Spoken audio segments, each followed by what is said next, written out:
Honourable Ministers, ladies and gentlemen, hello and welcome to the 2023 Spring Meetings of the World Bank Group and IMF. I'm Shakuntala Santhiran, Shaks for short, and over the next hour we'll be talking about human capital, the health, knowledge and skills that people acquire over their lifetime. More specifically, we'll be exploring the important links between human capital and climate change.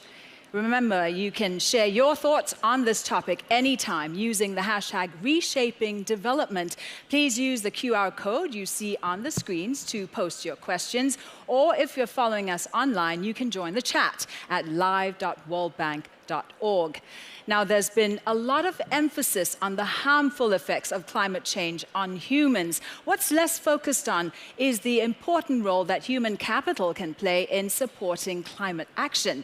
So how does a country prioritize investments in human capital to address the climate crisis and foster sustainable, resilient, and inclusive development? We have some brilliant guests to help us explore this. Our distinguished panel today includes Her Excellency Oulimata Sarr, who is Senegal's Minister of Economy, Planning and Cooperation. She's also the first and current chair of the Human Capital Project Network, which brings countries together to share knowledge and experience to tackle development challenges related to human capital. Dr. Andrew Steer is President and CEO of the Bezos Earth Fund, a $10 billion fund to address the pressing issues of climate change and nature. Dr. Esther Duflo is the Abdul, Latif, Jameel Professor of Poverty Alleviation and Development Economics at the Massachusetts Institute of Technology.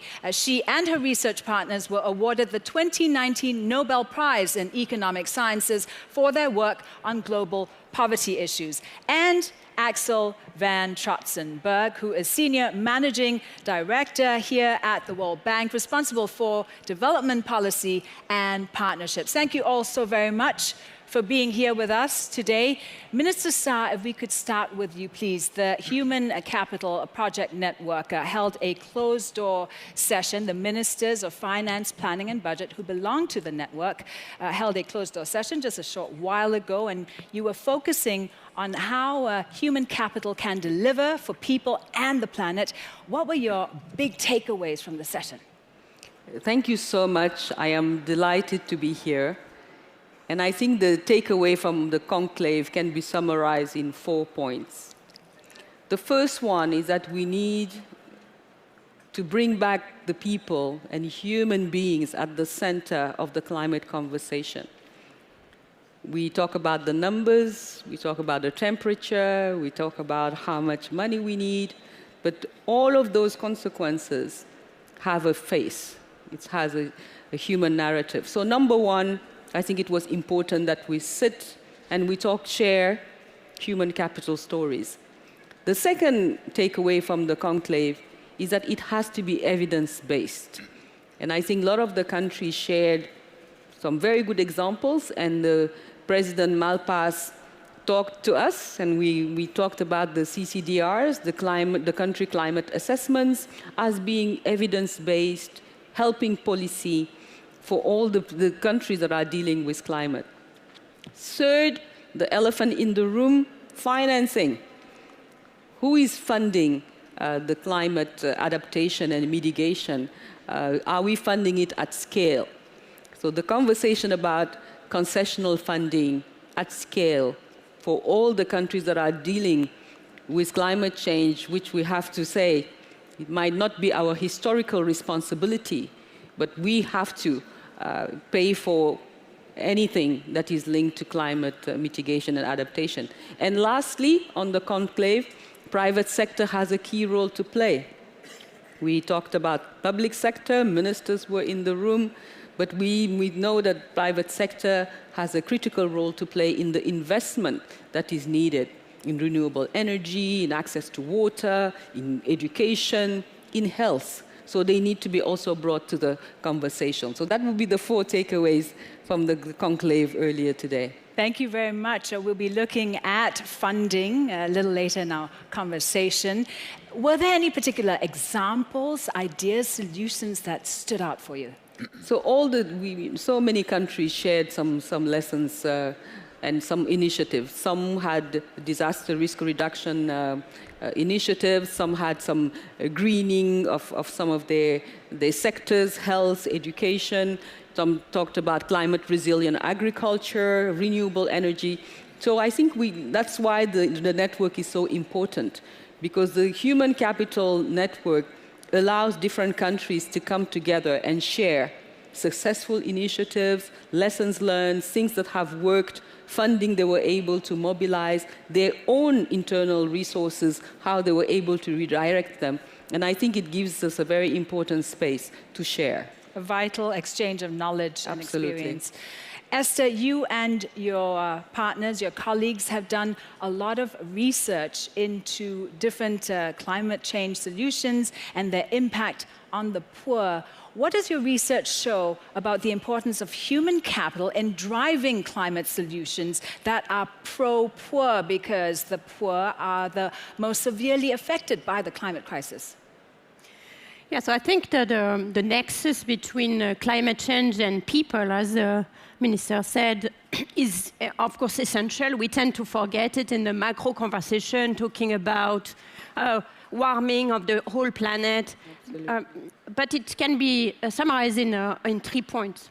The first one is that climate change will potentially undermine the huge progress that have been made in the last 30 years in human capital in the low and middle income countries, mainly by the effort of these countries themselves.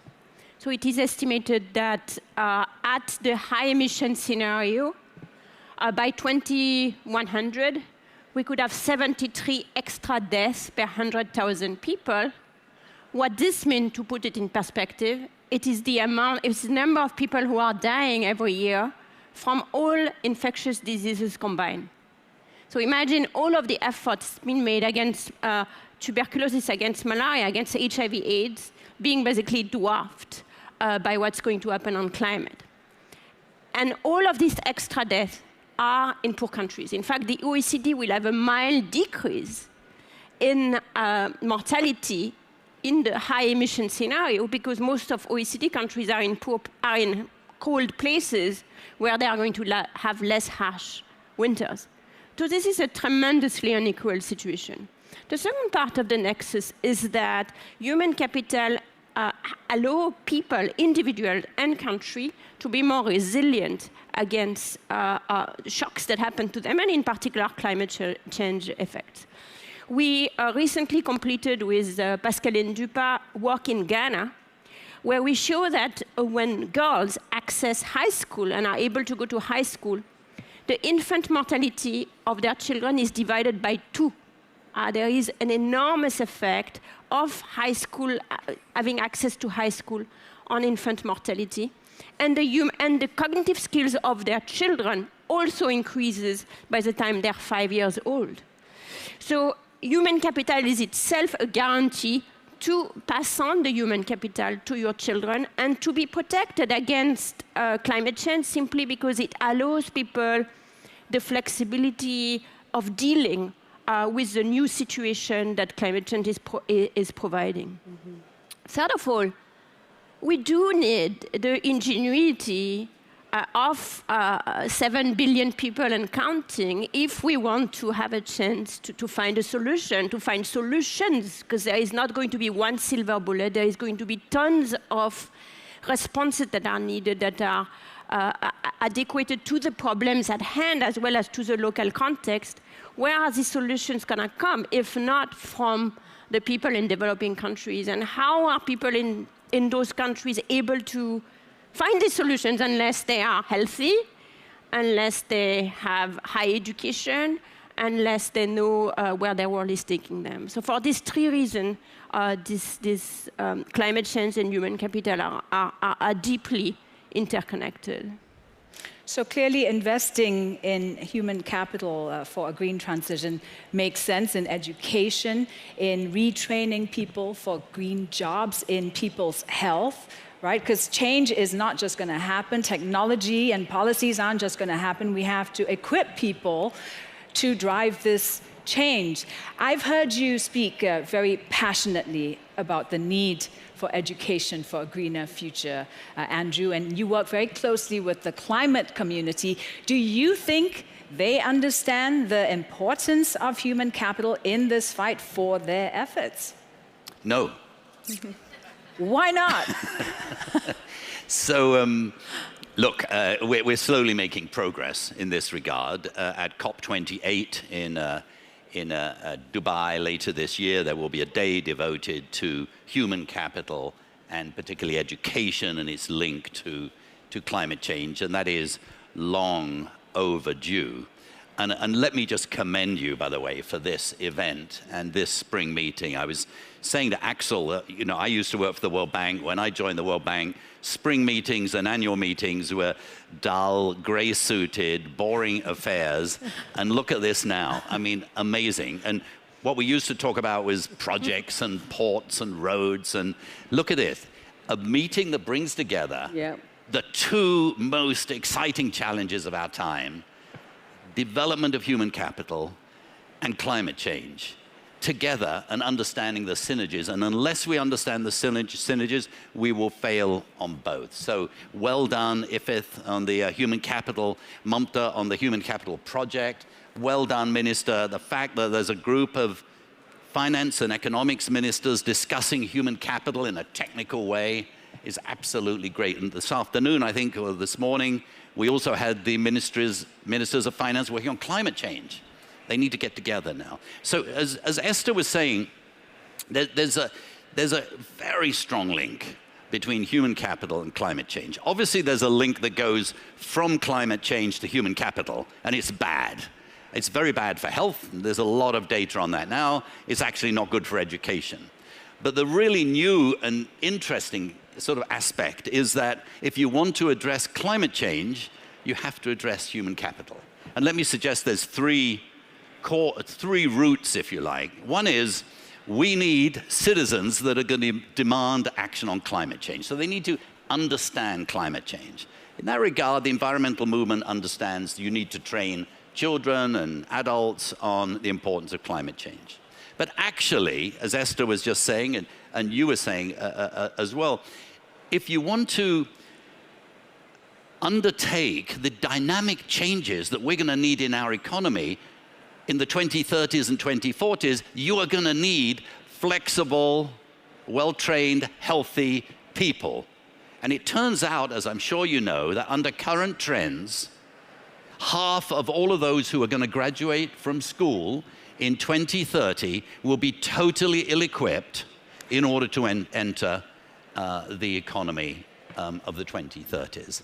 And that's a disgrace. And this is the month halfway through the Sustainable Development Goals. We need to address that.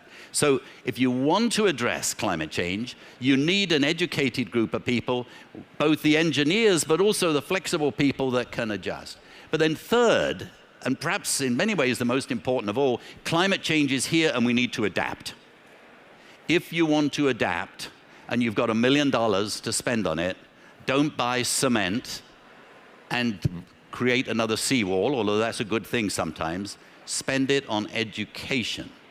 Just creating flexible, well-educated, numerate, literate people who can work in teams, who can solve problems. And I dare say that everyone in this room could look back to some stage in their family's history when you had to, as a family, had to adapt to some shock. For me, it was 1886. And my great-grandfather was a sheep farmer in the Hebrides in Scotland, little islands. And 1886 was when the first refrigerated ships bringing lamb from New Zealand and Australia started heading towards the United Kingdom. Within 10 years, the sheep industry in the Outer Hebrides was totally unprofitable, and my great-grandfather had no income. What did he do? He moved to the mainland, and within 10 years, he and his family were up and running, much better off than they had been before. Why? Because they lived in a culture that was obsessed about education. They were flexible. The children were, the adults were, and they were healthy. And so they entered a new economy, and I'm here today because of them. So in other words, adaptation can only take place if you have the human capital to do it. And we just got to get that message sort of throughout everything we do, and so well done for bringing this together. It's quite incredulous to me, actually. It seems very commonsensical, you would think. We humans created the problem. We now need to fix the problem somehow. And surely people need to be at the center of the solution. Without it, we're not going to get anywhere. So, Axel, how does the World Bank see investing in people, in human capital, to drive this climate action? So I think the previous speakers have, quite clearly made the case why this is necessary. So when you are thinking about climate change, you cannot think this, okay, we will need a politically correct thing to have the click something and that you have done it. What it is about is to DNA the entire climate debate in your organization, whatever you do. So the analysis, but also for the whole human development. But it is not only human development, it is across the entire organization. So when you do these projects, you will need to think through this and look what the implications are. Therefore, when people are thinking, it is not just about pollution, it is about the education, as you made that case. What is also very important is, this is not a short-term undertaking. This is a long-term undertaking and a long-term commitment. And as Andrew says, the scandal is that there are still many excluded from school, and somebody will never succeed in school because of malnutrition. They are born and they are denied a full life. And I think that is why we need this investment, but we also need political leadership in the countries, and we need joint commitment in organizations from the World Bank and elsewhere to make the necessary investments. And that comes again back to the thing is that the Minister Sarr just mentioned, that with all good intentions, it will require that governments step up, private step up, parents step up, but also organizations step up in these commitments so that indeed we give them a fighting chance. And what I think is our joint challenge is that unfortunately the SDGs are on track, including on education, but many other areas as well. Yesterday we had a discussion about hunger. It's a scandal that after 50 years when the UN had the conference to eradicate hunger, within 10 years, we are here today and facing basically 8% or 9% of the world population going hungry. So these are all sorts of things that we need to address, and we need to address that urgently. And where we need certainly to keep the focus in that the poorest countries are unfortunately disproportionately affected by climate change. So yes, I do agree on the education, but when we are talking about climate smart agriculture, they can be as smart as possible. But if we have distortionary trade policies with huge subsidy in the OECD countries, we may not actually give them a fair chance to succeed in their areas. So we need to have a comprehensive approach. We need to be loud and clear, also in our advocacy, but we have all to step up. What has been good is that the bank, we have been in the human development area stepping up decisively, certainly during the last 3 years when COVID hit and so many were excluded. So one of the things I would like still to highlight, that the results of COVID we feel still today, and particularly girls, many stay out of school. And so what we need to do is a double tap. We need to look actually how we can actually bring back all those girls that left it and unfortunately are permanently out there. How can we include them and be far more inclusive on this? So we have our work carved out for us. I believe we can, through effective coalitions, but also through effective aid, make up lost ground. But we have to be on this, not only today, but essentially for a generation or two. And it has to be a whole government, whole society Absolutely. approach, right? Not one part of the government and only one sector.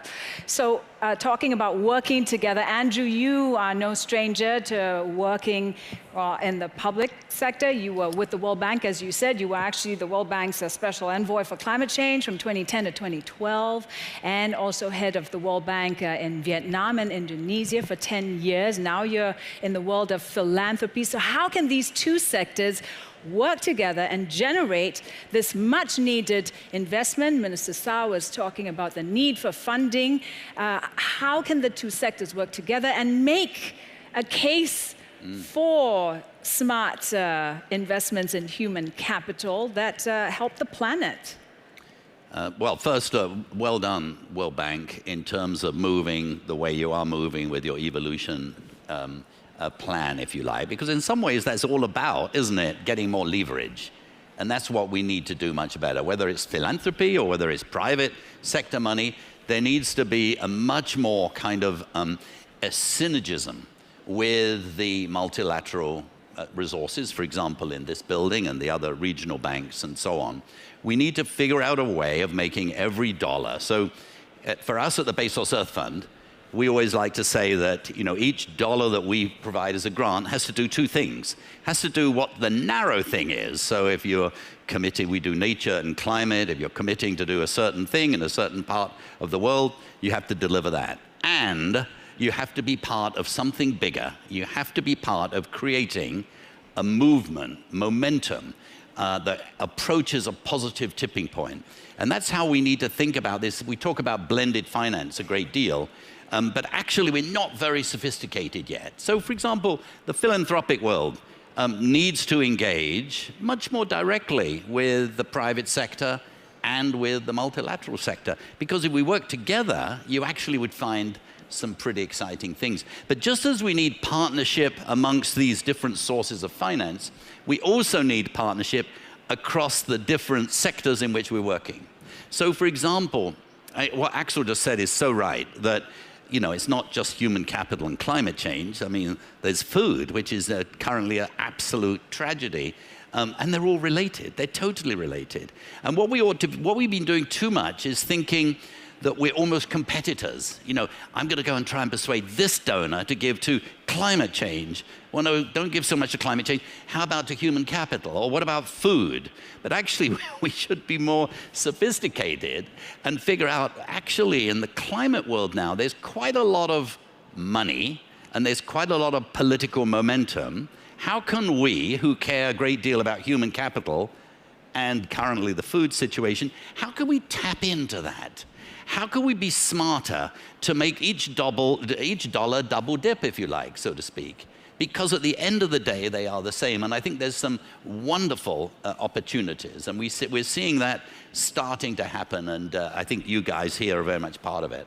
How do you make it an attractive business case, though, for investors? Because you can invest and help the climate and also get financial returns, right? Right, right. Well, I think the human capital business has something to learn from climate in this regard.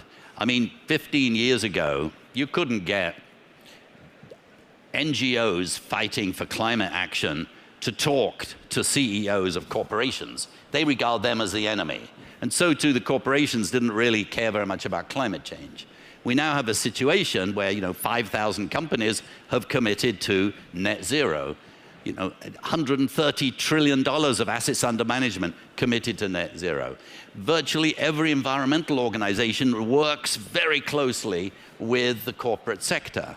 And sadly, when it comes to human development, there's too much ideology comes in. So in education, for example, it's like, oh my goodness me, if I'm an NGO on education, I'm very, very wary about the private sector. Why? Because they're probably going to come in and make money out of it. Actually, that's the wrong approach totally. Who is it that needs education? It's the corporate sector, for heaven's sake. Every country ought to have a conversation with the corporate sector saying, what is the kind of skill set you need? And surprisingly, even though that's an obvious idea, you could have an amazing relationship. Very few countries do it. I bet Senegal does do it, Minister. But some countries are doing it well, but most are not doing it well. So we just need to think much more sort of imaginatively and get out of our ideological boxes and instead think about what would it take to have a real solution which is all about a system change. And one of the things we do at the Bezos Earth Fund is we monitor the 50 transitions that are required. And we ask, where are they on the path towards a positive tipping point? And how could we engage sort of neurologically to remove barriers? We need to be thinking like that when it comes to the subject we're talking about. Esther, you have an idea, haven't you, about how to raise money for climate spending in poor countries. As Axel rightly pointed out, poor countries are unequally affected, hurt a lot more by climate change than richer countries. You're talking about a very simple way forward, isn't there? Yeah, so maybe as a complement to what Andrew just said, I think the world of climate financing has been so far mostly dominated by an effort to voluntarily engage the private sector, which is all fine. But I think we also agree that it hasn't been enough, and it also has been directed towards some projects against some others. So for example, more mitigation than adaptation, in particular in developing countries. So I think we need to set the stage and just remember a simple thing. It's been said, but it's worth saying it again. Most of the real cost of climate change are going to be experienced by people who live in poor countries. Mm-hmm. I mentioned it for mortality. This is going to be exclusively in poor countries. That's number one. Number two, however, the bulk of the emissions that are causing climate change today, and I'm not talking just about historical responsibility, I'm talking about what's happening today, is due to the behavior of richer people in the world, in particular richer citizens of rich countries, although there are also some rich people in poor countries. Of course, we know that, and then we say, well, but China, India produces a lot of emission. That's true, but they export a lot of this emission in the service of producing the goods that the rich people in the world, us here, consume. So if we, in fact, there's been some work at the World Bank and other parallel work by Lucas Chancel at Sciences Po, trying to estimate for each person what their carbon footprint as a function of their place in the income distribution. Taking into account both the petrol of the car they drive, but also the emission that went to produce that car and so on. And fortunately, the results are very simple to remember, so try to keep them in mind. The 10% biggest, highest polluters contribute 50% of the world's emission. The 50% lowest polluter contribute 10% of the world emission. Africa contributes essentially nothing. If we achieve the SDG of removing extreme poverty in the world, that would increase the total amount of emissions in the world by just 2%. So in other words, there is no need to say, well, the poor countries also need to make an effort. It hardly registers. The effort, the problem is caused by people in rich countries. Now, of course, that means that people in rich countries need to work on their emission. It also means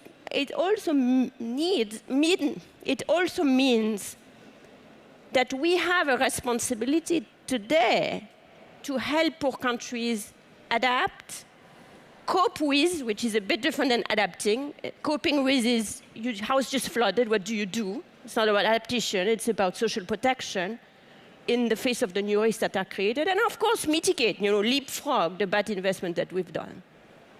So for that, of course, this is what, we all agree. Between us, we can repeat that to each other, but I think we need to become serious about where the money is going to come from. And until now, from COP to COP, we've committed to give money which we have not been given. And this needs to change. And this can only change now, before the crisis is so big on us that we are not in a position to act. Why? Because we've seen during the COVID crisis is when there is a true crisis, richer countries are like deers in the headlight. They are absolutely unable to do something else than deal with the immediate problem for themselves. During the COVID-19 crisis, richer countries spent 27% of their GDP on fiscal stimulus measures. Poorer countries, the poorest countries, according to the IMF, spent 2% of their GDP on fiscal stimulus measures. Not because they didn't realize there was nothing to be done. There was something to be done. They had no money. And it's not that they can borrow in order to finance whatever it takes. The World Bank, the IMF, the OECD did a little bit of an effort to try and fill this gap, but clearly not sufficiently. This is why it's so hard today for developing countries to get out of the crisis, because it has plunged a lot of people in a poverty trap. So going back to climate, because the problem is so intimately linked to inequality between rich and poor countries, between rich and poor people, the solution also has to be linked to inequality. And therefore, any voluntary money that comes in, any ESG money that comes in, any philanthropic money that comes in is welcome. But we need to go beyond that. We need a mechanism that actually puts money into a fund for poor countries. And here's one. So ideally, in the ideal world, what would we do? Well, we could tax the richest people in the world in a very proportionate way and put that in the fund. And that might be difficult, because the institutions are not there to do that. What's another possibility? Well, tax corporations. Taxing corporations is possible. We are much more equipped in terms of institutions. The countries of the world are discussing to adopt a minimum taxation of 15% for all corporations. How about adding 1% to that? Or even better, making the percent slightly depend on the carbon footprint of the firm, the effort that they are actually doing, to some extent. Just this 1% would be enough if it was entirely devoted to the poorer countries, to finance the much-needed adaptation, to finance the much-needed social protection increases, and to leave a lot of scope for innovation, for ideating the solutions that are going to potentially take us out of this problem. So that is something which I think is feasible. Why do I think it's feasible? Because we're already discussing as countries, as coordinating fiscal policies. It's, everybody talks the right talk. It wouldn't take much to add the right action to that. And it is my hope that everyone here present can kind of push in that direction to some extent. What do you think, Minister Sarr, what Esther was saying? Bravo.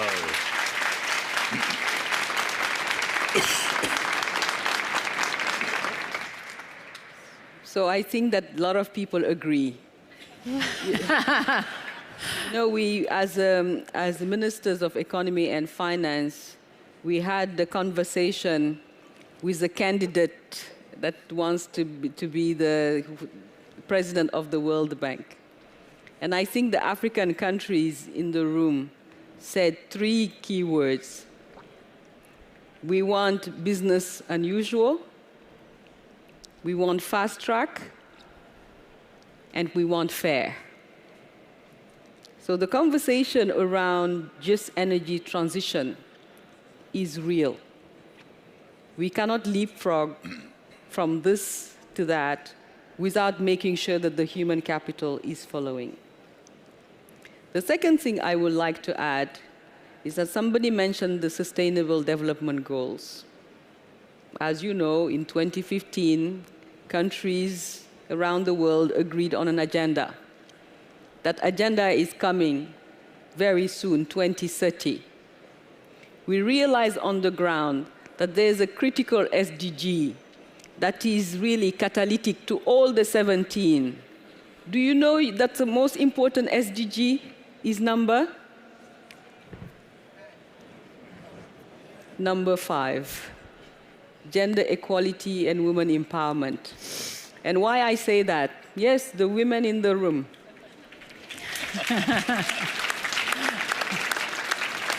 On climate, I give the example of Senegal on climate resilient agriculture.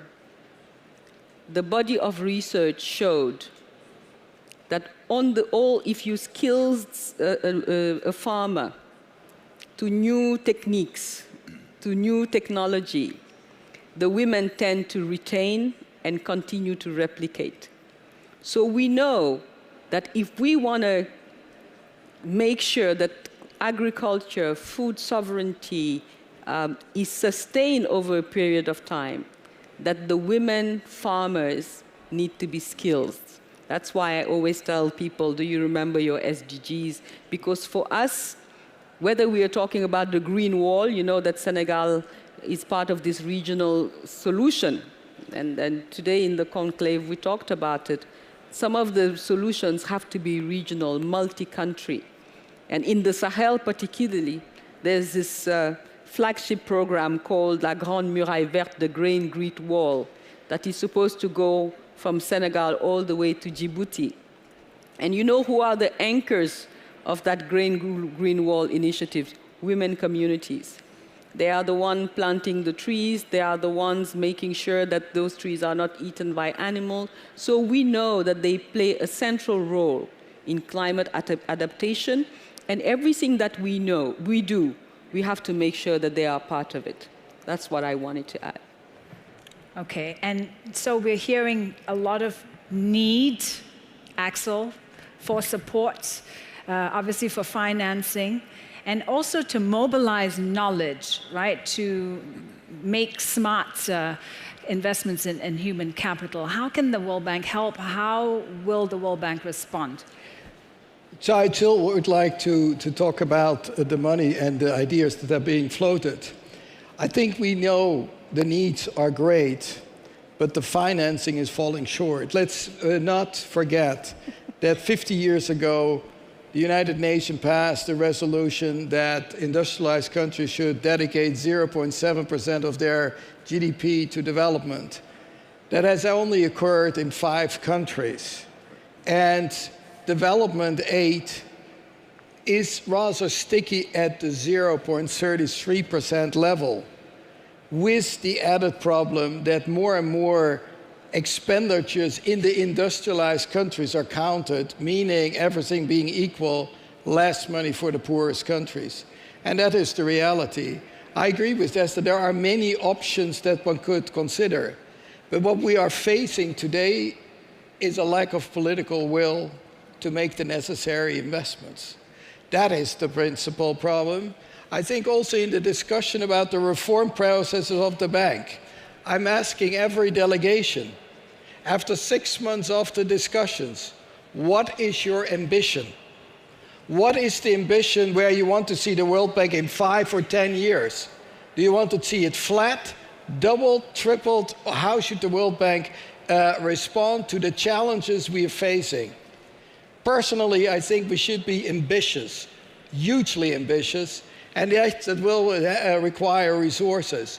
But it is also that we need basically to get everybody around, to stay engaged with developing countries. There's too much disengagement, and that engagement ultimately has to be translated in political will as well as money. I agree with the new partnerships that we need to create with the private sector, with philanthropy. Andrew, we are open for business. We can spend 5 billion of your money and we can sit together whenever you want and we'll get the deals. So that's my challenge to you. I like that money and we need the money. So that is no problem. We can engage that. But that is only one form. I think we need to have a broad coalition. And that is important, that also philanthropy is in the advocacy part. And that is what we need from you, also in seeing that we make the case and a lot more there. Now on knowledge, I think clearly we can learn from each other. And I think that we need to do more and more. And the bank is not the bank. I always say the bank without ideas is bankrupt. We need ideas, we need the knowledge, we need to share this. And I think this is an important part. But what we also need, apart from the ideas, the money, we need to scale. The minister just mentioned the Green Wall in in the Sahel zone. We are supporting that also with the Sahelian Women Empowerment Project. It's a wonderful project. The problem is, in the five Sahelian countries, there are 82 million people living. Half are women. We are reaching less than 1 million. We need to reach 10 million. We need to reach 20 million. And that is the challenge. And therefore, I think we need new coalitions, be it also with the private sector, but ultimately an effort that is much, much greater. So you're talking about the need for scale. That's actually in one of the audience questions that we've received, and we've received many before and during the broadcast. So this question says, it's from an anonymous viewer, that there are a lot of grassroots innovations taking place by vulnerable groups, right, that face the direct impacts of climate change on a daily basis. How can research and multilaterals like the World Bank learn from these innovations to scale them up? Esther. Yeah, I think that's a fantastic question. It's really important. We mentioned it again, you know, the ideas have to come from people who are experiencing the problems. And again, we need to go beyond mentioning it and see, you know, what we are doing about it. And actually, there has been efforts at the World Bank, in particular with the DIME initiative, at USAID with DIV, with the French Development Agency with FID, and in my own organization, JPAL, with KK, to kind of open the field for ideas that are emerging straight from the actors in developing countries, that can be activists, that can be companies, that can be government, that can be NGOs, to come up with ideas, to give them, you know, to have easy access to resources, to ideate things, pilot them, test them at a larger scale, and then scale them up when they work. And for example, from the vantage point of FID in France, we have seen ideas coming out of regions in the Sahel, in Francophone Africa, that had been mostly left out of this kind of ecosystem of innovation coming up. And wonderful ideas, small and large, to address and adapt to climate change. So this support of innovation, again, it needs to go beyond word. It has to be money, logistical support, and work together with researchers and people on the ground. This is ongoing, and it needs to expand. And part of the action of a fund that is devoted to fighting climate change and adapting climate change in poor countries would be supporting grassroots innovation and making sure that they are evaluated and scaled. Andrew, you wanted to jump in. Well, your questioner is absolutely 100% right. What is it? Between 5 and 10% of money for adaptation goes to the people that are the best equipped to do it.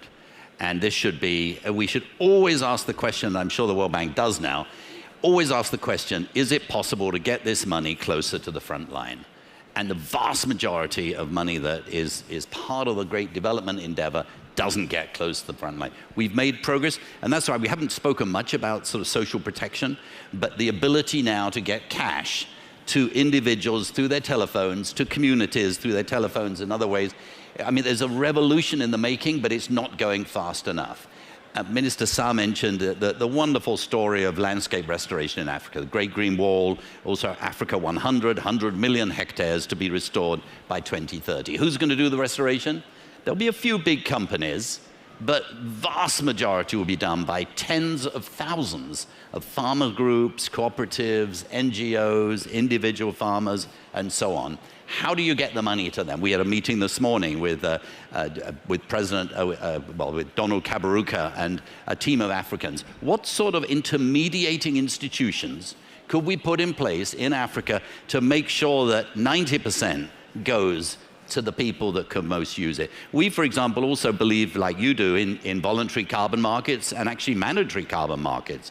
But the problem is, poor people in the countries that are getting the investments don't get anywhere near the seat at the table. So we this month gave $9 million to help indigenous people in the Amazon actually get a seat at the table, giving them legal advice, training them, but then above all, giving them the capacity to actually engage so that they are able to get their fair share of anything. And there's still, this is a revolution in the making, but we've got to accelerate it. Axel, what can the World Bank learn from vulnerable groups? Well, I think, first of all, I think that the attitude should be as open as possible and that you have to adapt constantly to new developments. I think that what you just mentioned on digitalization, this has helped us with the social protection measures, particularly during the food crisis, reaching tens of millions of people because we were able to transfer the money to their accounts. So this has been a huge improvement, and we need to have that together. I think what we need also to be always on the ground. I think the good thing is that we are now in all countries where we're operating on the ground, because when you are dealing with the realities in the countries, you can learn from it, you can understand it better, and you can react better. And so this is also a case that we are moving. Take, for example, East Asia. We have 80% of the staff in the field. And that is what we need to make sure that you actually can immediately get feedback and learn from this. And then I think where I agree with Esther is that we need to do the impact evaluations much more systematically, because it provides a very valuable learning tool, how you can better adjust, but also then correct for weaknesses in the design of projects. So this is something that we are doing. Clearly, but we need to do much, much more. But I think there is a lot of openness and interest, because at the end of the day, results matter. Results definitely matter, and we need results urgently. So we've been talking about different ways to invest in human capital. Education has come up as a very important aspect. Here we have a question from another viewer, Mohammed Nadim. Why not make climate education mandatory? Would you like to take that? Esther, you want to take that?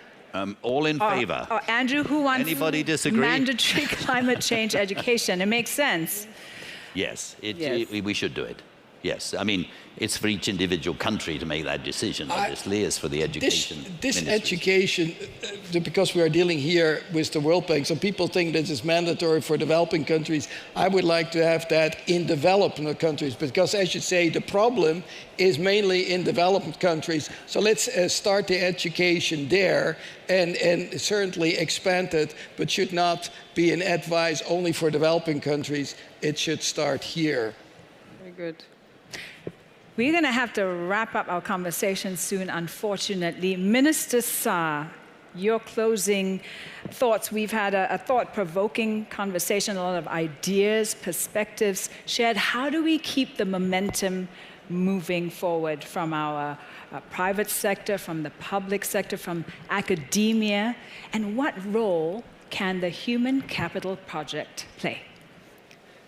It's very clear from our conversation today that the approach has to be holistic.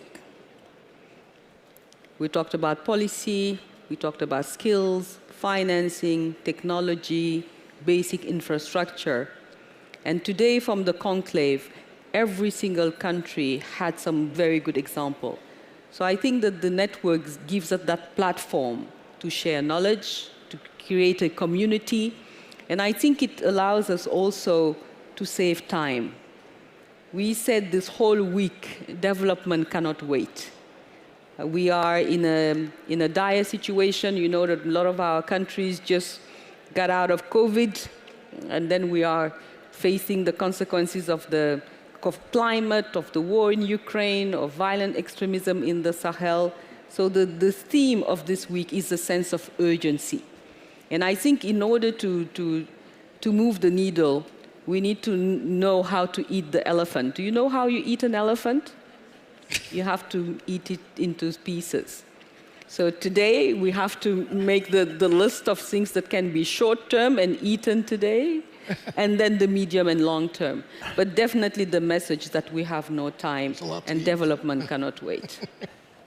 Thank you very much, Minister Sarr. Thank you all so very much indeed for sharing your expertise and insights with us. So there's clearly much to be done We hope that this conversation has sparked ideas and inspiration and shown the value and necessity of investing in people, in human capital to make progress in solving our urgent climate crisis, to create a virtuous cycle between people and planet, a double dividend benefiting both humans and our planet. And you can watch a replay of this session and all our other events at live.worldbank.org/spring meetings 2023. Please do keep sharing your comments online with the hashtag Reshaping Development.